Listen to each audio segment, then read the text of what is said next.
नमस्कार दोस्तों, मैं अभिषेक आपको सुनाने जा रहा हूँ हिंदू राष्ट्रवाद बेनकाब, जो कि डॉक्टर रामनाथ ने लिखी है। लेकिन इसको सुनाने से पहले मैं इसका समर्पण, जो कि किताब का फर्स्ट पेज है, वो आपको सुनाना चाहूँगा पढ़कर, जिसमें लिखा है: उत्तर प्रदेश के हिंदू राष्ट्रवादियों को, जिन्होंने मुझे अपने कार्यकाल के दौरान कुलपति के पद पर एक दिन भी सुख व सम्मान के साथ कार्य करने नहीं दिया, तथा निर्दोष होते हुए भी लगभग 6 माह तक निलंबित रखकर मुझे इस पुस्तक को लिखने हेतु भरपूर समय प्रदान किया।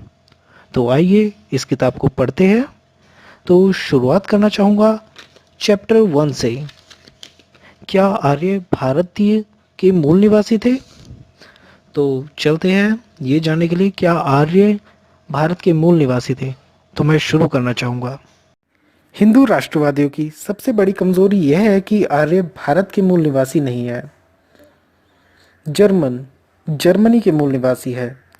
अब हिटलर की नकल करके अपने को आर्य कहे तो विदेशी घोषित होने का डर है, क्योंकि दुनिया जानती है कि आर्य मध्य एशिया से आए थे। इसलिए हिटलरी झूठ के तहत आर्य को भारतीय घोषित करने की नाकाम कोशिशें की जा रही है। यदि अपने को मूल भारतीय कहे तो आर्य श्रेष्ठ नहीं रह पाएंगे। इसलिए बड़ी होशियारी से कहते हैं कि हम हजारों वर्षों से भारत में रह रहे हैं, इसलिए भारत मेरी मातृभूमि है। और आज बड़े जोर की चर्चा है कि भारतीय इतिहास को दोबारा लिखने की बृहद योजना बनाई गई है, तथा अब प्रत्येक स्कूल व कॉलेजों में यह अवश्य पढ़ाया जाएगा कि आर्य भारत के मूल निवासी थे, मध्य एशिया से नहीं आए। दो मछली विक्रेताओं में से एक कह रहा था कि यहाँ एक बोर्ड लगाया जाए, यहाँ ताज़ी मछली मिलती है। दूसरे ने कहा कि मछली तो ताज़ी ही है, फिर ताज़ी लिखने की क्या ज़रूरत, सिर्फ यहाँ मछली मिलती है लिखा जाए। इस पर पहले ने कहा कि इसे भी मत लिखो, क्योंकि मछली की बदबू से ही ग्राहक समझ जाएंगे कि यहाँ मछली बिकती है। दोबारा इतिहास लिखने वालों के पास मछुआरों जितनी भी बुद्धि नहीं है। मध्य एशिया से आए भी होंगे तो 4000 साल पहले आए थे। इतने दिनों बाद याद आई कि हम मध्य एशिया से नहीं आए। कोई मध्य एशिया जाने के लिए मार के भगा तो नहीं रहा। इतने दिनों बाद चोर अपनी दाढ़ी में तिनका क्यों ढूंढ रहा है? क्या भारतीय होने में अब भी कोई कमी रह गई है? अब तक छाती ठोक ठोक कर कहते रहे कि आर्य मध्य एशिया से भारत में आए। उनका रंग गोरा, नाक चपटी, खूबसूरत चेहरा, कद लंबा तथा माथा ऊंचा होता है, तथा भारतीय, द्रविड़, काले कलूटे, बौने, बदसूरत व शारीरिक रूप से कमजोर होते हैं, ऐसा कहकर मूल भारतीयों पर रौब गढ़ते रहे। अंग्रेजों व मुगलों से इस खोज के लिए इनाम भी हाथ बढ़ा बढ़ा कर लिए, तथा सर राव साहब राय बहादुर के खिताब भी हासिल किए।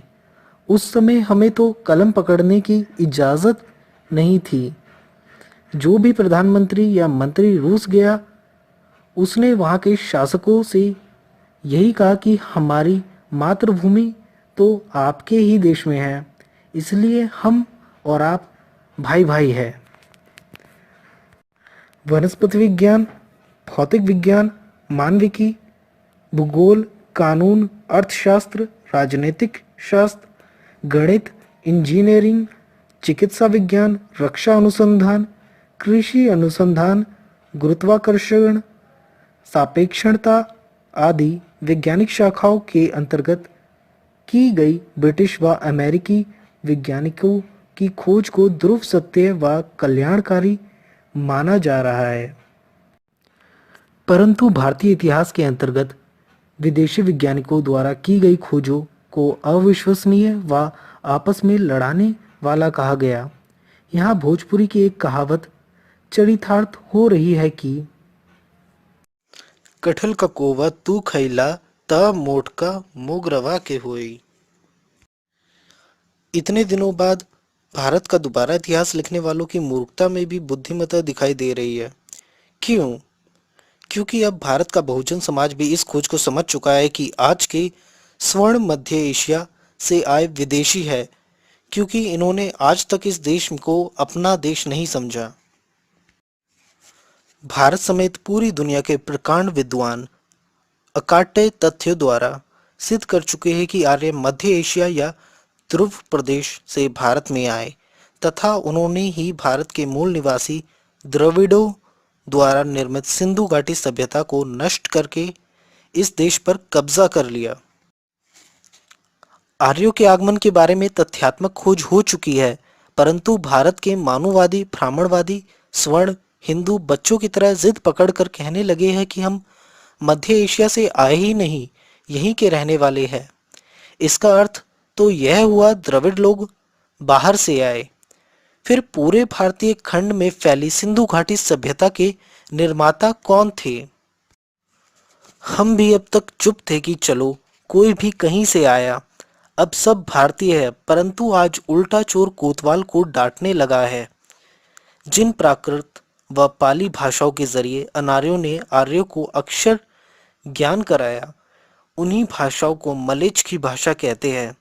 जिन अनार्यों द्रविड़ों बहुजनों ने मध्य एशिया से आए भूखे नंगे अशिक्षित असभ्य आर्य को अपनी परोसी हुई थालियां दे दी, शरणागतों को शरण दी, रोजगार दिए, सम्मान दिया, सहानुभूति दी, उन्हें दैत्य दानव राक्षस असुर मलेच्छ रीछ भालू बंदर कहते हुए लज्जा नहीं आई? क्या ये कृतघ्नता की प्रकाष्ठा नहीं है? जिन समयक संबोधि महामानव बुद्ध के कारण इस देश की मिट्टी को विदेशी लोग सर आंखों पर स्वदेश ले जाते हैं तथा उस थोड़ी मिट्टी को मृतक के मुंह में डालकर प्रार्थना करते हैं कि हे समयक संबोधि बुद्ध, इस मृत व्यक्ति को भारत भूमि में पैदा होने का अवसर प्रदान करे, उन्हीं बुद्ध को वाल्मीकि रामायण व अन्य ग्रंथों के जरिए चोर अधर्मी व मलेच्छ कहा गया। जिस बौद्ध श्रमक द्रविड़ बहुजन संस्कृति की कृति का डंका पूरी दुनिया में बज रहा है, उसके विध्वंसक व संहारक शंकराचार्य को जगत का, शायद कुएं की जगत से मतलब है, गुरु कहना गुरु शब्द का अपमान करना है। जिन राम ने निर्दोष महर्षि शंभुक की हत्या की तथा जिस कपटी व कुटिल गुरु द्रोणाचार्य ने भारत की प्रतिमा व मेघ एकलव्य का अंगूठा काटा, उनको पूजने से पहले कुछ तो संकोच होना चाहिए था। जिस सृजन श्रम मानववादी योग ज्ञान ध्यान त्याग करुणा मैत्री मानव दुख निवारक श्रमक संस्कृति ने विश्वविख्यात सिंधु घाटी की सभ्यता का निर्माण किया, सशक्त संगठित व मानव कल्याणकारी नंदों नाइयों व मौर्यों माली काची कोइरी के गणराज्य कायम किए तथा गुप्तो गडरिया बड़ई लोहार कुम्हार कोरी रत्कार शंकर आदि ने भारतीय इतिहास के स्वर्णिम पृष्ठ लिखे, उसे दबाकर भोग सुख स्वर्ण सुख शोषण क्रूर हिंसा बहुधैन सती प्रथा छुआछूत मगपान जुआखोरी वर्ण व्यवस्था साम दाम दंड भेद पर आधारित विदेशी संस्कृति को भारतीय संस्कृति की मुख्य धारा बताने वाले क्या भारत की 85% जनता के साथ विश्वासघात नहीं कर रहे हैं? अतः ये सिद्ध करना कि भारत में आज भी विदेशी कौन है तथा सिंधु घाटी सभ्यता के विध्वंसक कौन है, हमारा उत्तरदायित्व बन जाता है। प्रकांड विद्वान सुंदरलाल सागर ने अपनी पुस्तक आदिवासी व उनका संघर्ष पेज 61 में लिखा, जब आदिवासी दास द्रविड़ शूद्र पिछड़ी जातियां व अछूत यह समझ लेंगे कि वे सब एक है और आर्य ब्राह्मण प्रधान हिंदू उनसे भिन्न और उनके शोषक है तथा उनके द्वारा निर्वासित व निराश्रित शोषित किए गए हैं, उस दिन संगठित होकर खूनी क्रांति कर देंगे। स्वतंत्रता संग्राम के हीरो लाला लाजपत राय ने अपनी पुस्तक भारत का इतिहास पेज 21-22 में लिखा है कि मेरे विचार से इस बात का ऐतिहासिक तौर पर स्वीकार कर लेना चाहिए कि हिंदू आर्य भारत के मूल निवासी नहीं है। माननीय P.H. गुप्ता अपनी पुस्तक मेरी रामायण की खोज पेज 1 पर लिखते हैं कि रामायण कोई धार्मिक पुस्तक नहीं है, यह तो विदेशी आर्यों की ओर से दक्षिण भारत पर जीत की कहानी है। महर्षि वाल्मीकि युद्ध कांड के अध्याय 130 में लिखते हैं कि उनकी रामायण राम की जीत का वृतांत है। पवित्रात्म नंबूदारी ब्राह्मण ईएमएस नंबूदारी पाद अंतर्राष्ट्रीय पत्रिका दलित व्यास अप्रैल प्रथम पक्ष पेज 19 में लिखते हैं कि हिंदूवाद भारत में नहीं जन्मा। यह दूसरे धर्मों की तरह विदेशी है, परंतु यह भारत की धरती पर बढ़ा और फला फूला। विश्व का इतिहास भाग 2 पेज 521 में लिखा गया है कि रामायण ने सुरा अर्थात दारू पीने वाले को असुरों दारू ना पीने वालों से अलग कर दिया। A.C. दास द्वारा लिखित ऋग्वेदिक भारत पेज 151 में लिखा गया है कि इंद्र और अन्य देवताओं को पूजने वालों को देव पुरुष कहा गया और जिन्होंने इंद्र और पशुओं की बलि चढ़ाने वालों का विरोध किया उन्हें असुर कहा गया। ये शब्द देव व असुरों एक दूसरे दल के लिए घृणा व द्वेष के कारण बने। द्रविड़ कजगम के प्रमुख के वीरामानी ने अपनी पुस्तक आरक्षण क्यों के पेज 3 पर लिखा, यह प्रमाणिक सच्चाई है कि भारत के मूल निवासी केवल द्रविड़ थे। आर्यों के प्रवेश ने द्रविड़ का विभाजन कर दिया। अनुजाति जनजाति व पिछड़ी जातियां द्रविड़ थी। भारत के कौमी तराने पर अल्लामा इकबाल को आर्यों की ओर से कहना पड़ा कि ए आबे रोंदे गंगा वो दिन है याद तुझको, उतरा तेरे किनारे जब कारवां हमारा। प्राचीन विश्व का इतिहास के लेखक रूसी इतिहासकार एफ कोरोवाकिन पेज 81 में लिखते हैं कि आर्य कबीले उत्तर पश्चिम की ओर से भारत में प्रवेश किए। आर्य उस समय घुमक्कड़ कबीले ही थे। ये घुमक्कड़ आर्य सिंधु घाटी के नागरिकों से बहुत ज़्यादा पिछड़े हुए लोग थे। यह लिखना नहीं जानते थे और अपनी पुरानी कहानी को अपने बड़े बूढ़ों द्वारा युवा पीढ़ी तक पहुंचाते थे। ईसा पूर्व 1000 साल से पहले वे खानों से कोयला निकालना व लोहा ढालकर उसे वस्तुएं तैयार करना भली प्रकार जानते थे। वह आर्य ही थे जिन्होंने भारत में जातीय प्रथा लागू की और लोगों को विभाजित कर दिया। अछूतों को सबसे अधिक अपमान भरा जीवन व्यतीत करना पड़ा। जातीय कानून तोड़ने वालों को भयानक सजाएं दी। धर्म के जरिए गुलामी के हालात पैदा कर दिए। ब्राह्मण जातिगत व्यवस्था की मदद से शासक के रूप में उभरे। अपनी पुस्तक भारतीय संस्कृति में द्रविड़ तत्व में doctor Gilbert Slater DSc professor Madras university लिखते हैं कि आर्य बर्बर घुसपैठिए थे, जबकि द्रविड़ों की विकसित उन्नत सभ्यता थी। आर्य ब्राह्मणों ने कर्म या भाग्यवाद की थ्योरी को गढ़कर द्रविड़ों को गुलाम बनाया। इस थ्योरी में ब्राह्मणों को विशेष अधिकार मिले और अछूतों का सामाजिक अधोपतन हुआ। दलित वॉइस के संपादक VT राजशेखर ने दिसंबर 1986 के अंक पेज नंबर 14 में लिखा, यह धरती हमारी अनुजाति जनजाति धार्मिक वर्ग व पिछड़ा वर्ग की है। हम इसके मूल निवासी हैं तथा हम अति प्राचीन विश्वविख्यात सिंधु घाटी सभ्यता के उत्तराधिकारी हैं। हम अपनी ही सरजमी पर उन लोगों द्वारा गुलाम बना लिए गए हैं जो यहाँ घुसपैठिए के रूप में आए थे। SK पांडियान दलित वापस पेज 18 मार्च 1987 ने अपनी पुस्तक हिडन हेरिटेज में लिखा है, द्रविड़ सभ्यता पहली सभ्यताओं में से एक है। द्रविड़ों ने ही उत्तर में फैलकर सिंधु घाटी सभ्यता का निर्माण किया।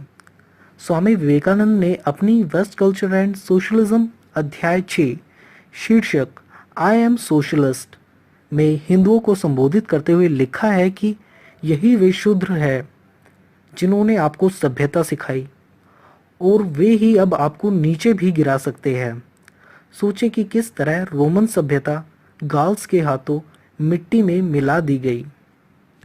प्रख्यात पत्रकार खुशवंत सिंह ने टाइम्स ऑफ इंडिया अक्टूबर 9 1987 में लिखा, हिंदूवाद आर्यों द्वारा और इस्लाम मुसलमानों द्वारा लाया गया।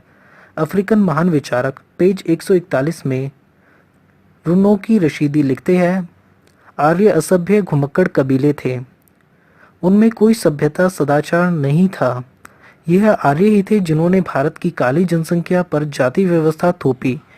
यह केवल मौर्यों का समय था जब द्रविड़ों ने कुछ उन्नति की। आर्यों की धरती ईरान में जाति व्यवस्था थी। पंडित बाल गंगाधर तिलक द्वारा की गई हिंदू धर्म या हिंदू की परिभाषा आज तक अदालत मानती है तथा उन्हीं को हिंदू धर्म का अधिकृत प्रवक्ता माना जाता है। इन्हीं तिलक जी ने अपनी अंग्रेजी में लिखी पुस्तक आर्यन में लिखा है कि आर्य लोग सबसे पहले उत्तरी ध्रुव के रहने वाले थे। प्रख्यात इतिहासकार व पूर्व राज्यपाल उड़ीसा डॉक्टर विशंबरनाथ पांडे ने अपनी पुस्तक भारतीय संस्कृति की समग्र रूपता पेज 1 पर लिखा है कि भारतीय इतिहास के प्रथम पृष्ठ पर यह लिखा मिलेगा कि आर्यों के कारवा इस देश में प्रवेश करके पंजाब में बस्तियां बसा रहे हैं और गंगा जमुना सरस्वती की वादियों में फैल रहे हैं।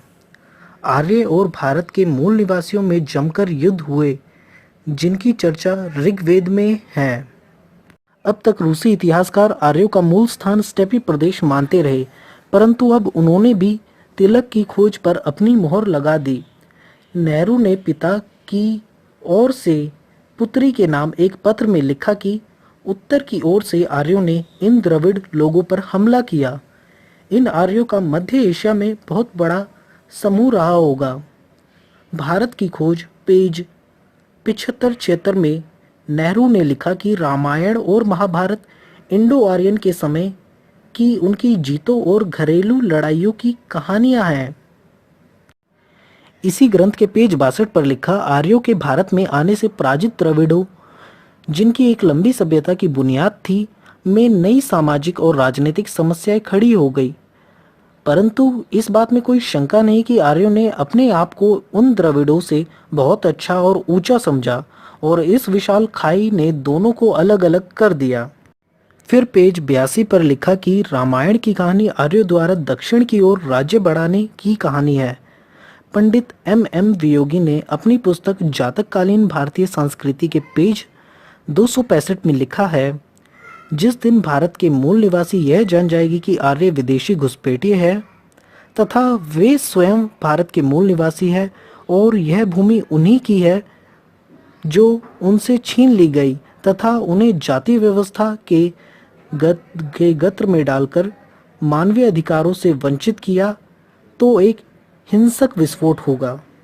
पंजाब में प्रकाशित कौमी उड़रिया नामक मासिक ने लिखा ईसा पूर्व 1500 में जब आर्य द्वारा भारत पर हमला किया गया तो वहां पर सिंधु दरिया की एक उन्नत सभ्यता थी।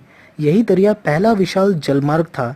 सिंधु सभ्यता को देखकर अनुमान लगाया जा सकता है कि आर्यों के आने से पहले पंजाब व सिंध एक थे। आर्यों ने पंजाब को पहली बस्ती बनाया। आर्यों के कई कबीले दोनों नदियों के बीच बसते गए। आर्य लोग मध्य एशिया से आकर पंजाब की झेलम, चिनाब, रावी, व्यास, सतलुज आदि नदियों पर आबाद हुए। जिन लोगों ने सिंधु सभ्यता का विकास किया वे आर्य नहीं थे। Writing and speech of Vivekananda में स्वामी जी लिखते हैं और यूरोपियन लोग आज उन निरक्षर व मासूम लंगोटी लगाकर खेत जोतने वाले लोगों को पढ़ा रहे हैं। वास्तव में यही अनार्य जाति के लोग हैं। हम में से इनमें कोई नहीं है। इससे निश्चय ही हम कमज़ोर होंगे और फायदे में ये दोनों यूरोपियन व नीची जाति के लोग रहेंगे।